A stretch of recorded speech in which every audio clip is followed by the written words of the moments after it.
கௌதம் சிலை இப்போ அட்டகாசமான எபிசோட் வந்திருக்கு. ஸ்கிப் நான் ஃபுல்லோடையும் கேளுங்க. அதுக்கு முன்னாடி இந்த வீடியோ பிடிச்சிருந்துச்சுன்னா லைக் பண்ண பாருங்க. ரொம்ப பிடிச்சிருந்துச்சுன்னா நம்ம சேனலுக்கு வந்து சப்ஸ்கிரைப் பண்ணி கண்டினியூஸாக ஆதரவு வந்து தாங்க. ரோஷினி வந்து காவியா முன்னாடி நிற்கிறாங்க. உன் வாழ்க்கைக்கான ஹோப்பு இப்போதைக்கு இல்லாமல் போயிடுச்சு. அப்படி இருக்க சூழ்நிலை இனிமேட்டு உன்னால் என்ன பண்ண முடியும்? நான் இந்த வீட்டுக்குள்ளே வரதான் போகிறேன், உன்னால் எதுவுமே செய்ய முடியாது அப்படின்னு சொன்னா காவியா மட்டும் தேம்பி தேம்பி அழுகுறாங்க. உன்னை வந்து இந்திரா வந்து கடுப்பாயிட்டாங்க. அந்த இடத்துல கண்ணத்திலே பொழிச்சுன்னு அடிக்கலான்னு வராங்க. எங்கள் அக்கா வாழ்க்கையை பாலாக்க வருவியா அப்படின்னு சொல்லும்போது இந்திரா குலைக்கிறதெல்லாம் கடிக்குமான்னு பார்த்தா கடிக்காது அப்படின்னு சொல்லிடுறாங்க அந்த இடத்துல ஜெயா. அதனால் அவள் பேசிட்டு போட்டோம். என்ன மீறி இந்த வீட்டுக்குள்ளே ஒரு நாளாக வர முடியாது அத்தை. இன்னும் 2 நாள் தான் அத்தை. நான் வந்து என்ன நீங்கள் சொன்னதை கேட்டு எனக்கு பயப்படுற மாதிரி எல்லாம் சுச்சுவேஷன்லாம் வரவே வராது. என்னத்தை காமெடி பண்ணிட்டு இருக்கீங்க? யாருடி நீ எல்லாம் வந்து என்ன அத்தனை கூப்பிடுறதுக்கு?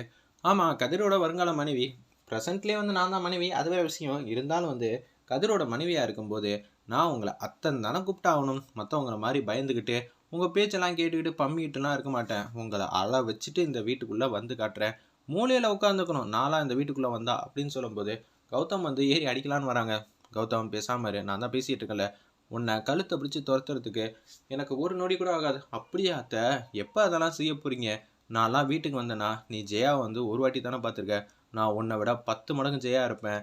அதெல்லாம் இருக்கட்டும், நான் இந்த வீட்டுக்கு மிகப்பெரிய ஆப்பு வைக்க போகிறேன். அதுக்கப்புறமேட்டு நான் உங்களை சந்திக்கிறேன். இன்னும் 2 நாள் தான் ஆகும், சரிங்களா அப்படின்னு சொல்லிட்டு கேஷுவலாக வந்து வெளியில் வந்து போயிட்டாங்க. அக்கா, எனக்கு நல்லாவே தெரிஞ்சிச்சு ரோஷினி எப்போ இப்படியெல்லாம் வருவா.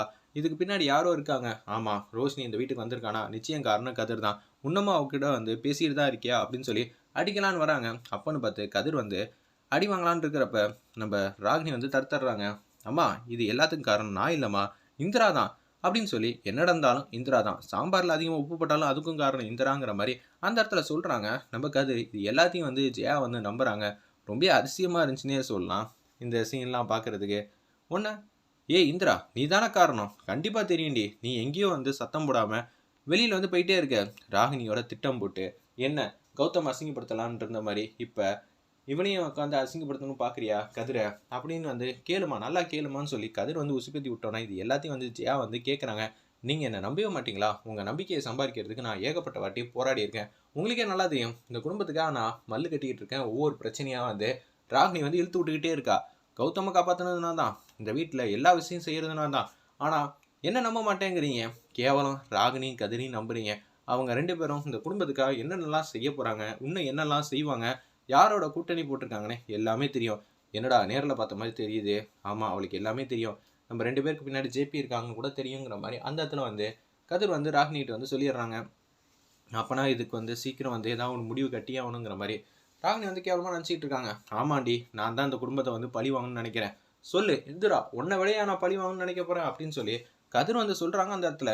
இதை கேட்டோன்னு வந்து பேர் அதிர்ச்சி ஆகி நிற்கிறாங்க. என்ன சொல்லணும் ஏது சொல்லனே தெரில நம்ம இந்திராவுக்கு. எனக்கு என்னமோ ஓ மேலே தான் சந்தேகமாக இருக்குது. ஏன்னா நீ இந்த வீட்டுக்கு வந்து விதம் அது மாதிரி எங்களெல்லாம் ஏமாத்திட்டு தானே மருமகளாக வந்து வந்த. அப்போனா நீங்கள் வரலட்சுமியை கூட நம்புவீங்க, ஆனால் என்ன நம்ப மாட்டீங்க. சரியத்தை, உங்களுக்கு காவியா முக்கியமாக இருக்கலாம், ஆனால் எனக்கு நீங்கள் எல்லாரும் தான் முக்கியம். நீங்கள் என்ன நம்பவே மாட்டேங்கிறீங்க. இனிமேட்டு இந்த குடும்பத்தில் என்னால் இருக்கவே முடியாதுன்னு காவியாவோட அம்மா பேசுகிறாங்க. நம்ம இந்திராவோட அம்மா சந்திரா வந்து சொல்லிட்டு இருக்காங்க அந்த இடத்துல. சம்மந்தி, உங்கள் பொண்ணை நான் கைவிட மாட்டேன். பின்ன ஒரு கண்ணில் சுண்ணாம்பு ஒரு கண்ணில் வெண்ணையும் வைக்கிறீங்க, அதுதான் எனக்கு கஷ்டமாக இருக்குது. இந்திராவை நான் சத்தியமாக என்றைக்குமே நம்ப மாட்டேன். ஆனால் காவியோட வாழ்க்கை என்னை தாண்டி எதுவுமே தப்பாக நடக்காது. இந்த வீட்டில் எதுக்கு இருக்கணும் சொல்லுங்கள் பார்ப்போம். காவியாவுக்கும் இனிமேட்டுக்கு அது இருக்கும் எந்த சம்மந்தம் இல்லைங்கிற மாதிரி இருக்குது. ஆல்ரெடி ரோஷினி வராதப்பயே அப்படி தான் இருந்தாப்புல. இப்போ ரோஷினி வேறு வந்துட்டாப்புல. அடுத்தது இவரும் ரோஷினியும் வந்து ஒன்றா வெளியெல்லாம் போயிட்டு வருவாங்க. இதெல்லாம் வந்து ஊர்காரங்களாம் வந்து பார்த்து அரசல் புரசலாக பேசுவாங்க. அதுக்கப்புறம் அவங்க பையன் வந்து கல்யாணம் பண்ணுவேன்னு சொல்லுவாப்புல. ஏற்கனவே வந்து அது மாதிரி ஒரு மனநிலைமையில தான் ரோஷினி வந்து வந்திருப்பா. இந்த கூடெல்லாம் மல்லு கட்டலாம் என்னால் முடியாது, விட்டுருங்க.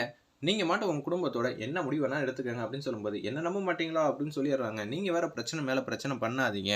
உங்கள் பொண்ணு பண்ண பிரச்சனைக்கெலாம் நீங்கள் எப்படி பொறுப்பாவீங்க? காவியாவெல்லாம் நான் என்றைக்கும் கைவிட மாட்டேன்னு அந்த இடத்துல இன்னமும் காவியாவுக்கு தான் சப்போர்ட் பண்ணுறாங்க தவிர இந்திராக்காவை பேசவே மாட்டேங்கிறாங்க ஜெயா. அந்த இடத்துல எல்லாரும் தூங்க போங்கன்னு ஜெயா கிட்ட வந்து பேசலான்னு வராங்க. நம்ம கௌதம், நீ பண்ணுறதெல்லாம் ரொம்ப தப்பு, அநியாயமாக இருக்குமா? நியாயம் பக்கம் நிற்கவே மாட்டேங்கிற. எப்போ பார்த்தாலும் மற்றவங்க பேசுகிறதெல்லாம் வேத வாக்க கேட்டுக்கிட்டு இருக்கல. இதெல்லாம் எங்கே கொண்டு போய் முடியும்னு தெரியவே இல்லை, பார்த்துக்கலாம் அப்படின்னு சொல்லும்போது ரொம்ப இந்திரா வந்து சோகமாக வந்து உட்காந்துட்டு இருக்காங்க. இந்திராவை எப்படி ஆறுதல் படுத்துறதுன்னு தெரியாமல் ஒரே ஒரு ஆப்பிள் மட்டும் எடுத்துகிட்டு ரூம்குள்ளே வந்து போகிறாங்க. கௌதம், என்னால் முடியல கௌதம். அத்தை சொன்னதெல்லாம் நினச்சி வேதனைப்பட்டுக்கிட்டு இருக்கியா?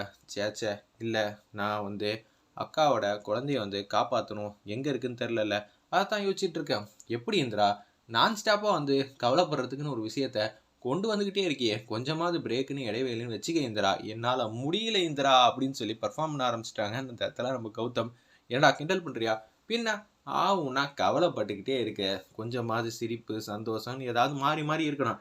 அதை விட்டுட்டு எதுக்கு எடுத்தாலும் வந்து அமைதியாகவே வந்து இருக்காதாம நீ பிரச்சனையை வந்து இழுத்து விட்டுட்டு இருக்கன்னு எல்லாரும் சொல்கிறாங்க. அதுக்குன்னு நீ என்ன பிரச்சனையை இழுக்க போகிற, இந்த குடும்பத்தையே காக்க வந்த தேவதை நீ தான் குலசாமின்னு என்னைக்கா இருந்தாலும் தெரியும். சத்தியமாக உங்கள் அம்மாவுக்குலாம் தெரியாதுன்னு எனக்கு இன்றைக்கி தெரிஞ்சு போச்சு கௌதம். என்னை நிச்சய மருமகளாக வந்து ஏற்றுக்கவே மாட்டாங்க. நானும் என்னென்னலாம் செய்யணுமோ அதை விட எக்ஸ்ட்ரீமாக வந்து இந்த குடும்பத்தை வந்து காப்பாற்றினதெல்லாம் நான். ஆனால் என்ன ஆச்சு, கடைசியில் ராகினி பேச்சு தானே கேட்குறாங்க. அதுக்கு இந்த குடும்பத்தை வந்து நான் எதுக்கு காப்பாற்றணும், ஏன் இந்த நான் மனசு உடைஞ்சு பேசுகிறேன், எனக்கு என்ன சொல்கிறதுனே தெரில அப்படின்னு சொல்லும்போது ரொமான்டிக்காக பேச ஆரம்பிச்சிட்டாங்க. அந்த இடத்துல நம்ம கௌதம், இந்த ஆப்பிள் நீ சாப்பிடுவேன்னு நினச்சி எடுத்துகிட்டு வந்தா நீ நம்ம இப்படி பண்ணிட்டு இருக்கேன்னு ஒரு ஆப்பில் வந்து மாறி மாறி 2 பேரும் சாப்பிட்டுட்டு இருக்க மாதிரி காட்டுறாங்க. அடுத்த நாள் காலையில் பொழுது வந்து விடியுது. அப்பன்னு பார்த்து டைனிங் டேபிளில் ஒத்துமொத்த குடும்பம் நிற்கிறாங்க, சாப்பிட்டுட்டு இருக்காங்க. நம்ம இந்திரா மட்டும் நின்றுட்டு இருக்காங்க.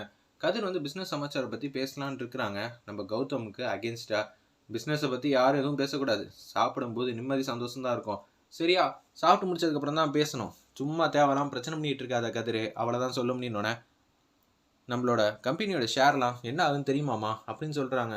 என்னடா நல்லா தானடா இருக்குது, நானும் கேள்விப்பட்டேன் கௌதம் மேலே இருக்கிற விஷயத்தெல்லாம் யாருமே வந்து நம்பலை, என்ன இது மாதிரிலாம் ஆயிடுச்சுன்னு பேசிகிட்டு இருக்காங்க. இருப்பினும் நம்ம ஷேர்லாம் வந்து சஸ்டெயின் ஆகிருக்கு, அதெல்லாம் ஒரு விஷயந்தான். இருந்தாலும் அடுத்த கட்டத்துக்கு போகணுமா இல்லை, நம்மளோட எதிரி கம்பெனியெல்லாம் இதை நினச்சி ரொம்ப சந்தோஷப்பட்டுட்டு இருக்காங்க அப்படின்னு சொல்கிறாங்க நம்ம ராகினிலேருந்து எல்லாரும். அம்மா கூடிய சீக்கிரம் இது எல்லாத்தையும் நான் சரி பண்ணி காட்டுறேன் அப்படின்னு சொன்னோன்னே கதிருக்கு வந்துச்சு பாருங்க கோவம். என்ன நினச்சிட்டு இருக்கீங்க, அந்த கம்பெனி என்னோடது, அப்படி இருக்க சுச்சுவேஷனில் கௌதம் பண்ண தப்புனால தான் இப்படி ஆயிடுச்சு, இப்போ கம்பெனி என்ன திருப்பி அவன் பார்த்துக்கிறேங்கிறான், அந்த கம்பெனி அவனோடது இல்லை என்னோடது. என்னம்மா சும்மா சும்மா இது மாதிரி பர்ஃபார்ம் பண்ணிக்கிட்டு இருக்கான் உன் புள்ள, பார்த்துக்கம்மா திருப்பி பிஸ்னஸ்குள்ளே வந்தானா சுத்தம் வந்து வேஸ்ட் ஆகிடும்.